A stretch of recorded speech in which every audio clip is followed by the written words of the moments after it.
कंपनीच्या रिकव्हरी एजंटची मोठी दादागिरी पाहायला मिळत आहे। कर्ज वसुलीसाठी कोणालाही फोन करून शिवीगाळ करणे, दमदाटी करणे, फायनान्स कंपनीचं कर्ज हे कुणाच्या तरी दुसऱ्याच्याच नावावर असते, पण कर्ज घेणारा कॉल उचलत नाही।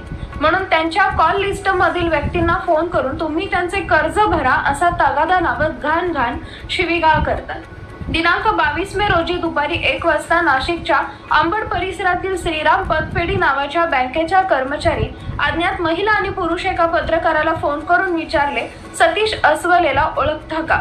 त्यांनी हो म्हणताच त्या बँक कर्मचाऱ्यांकडून शिव्यांचा पट्टा सुरू झाला। माझा अशा कोणत्याही व्यक्तीशी काहीही संबंध नाही असं सांगून देखील समोरील महिला ऐकत नव्हत्या व शिवीगाळ सुरू होती। त्याला पैसे भरायला लाव, तू आमचे पैसे खाल्ले असे सर्वोच्च भाषेत शिवीगाळ केली होती। शेवटी वैतागून पत्रकारांनी अंबड पोलीस ठाणे येथे अंबड पोलीस स्टेशनचे वरिष्ठ पोलीस निरीक्षक दिलीप ठाकूर यांची भेट घेऊन सर्व प्रकार त्यांना सांगितला।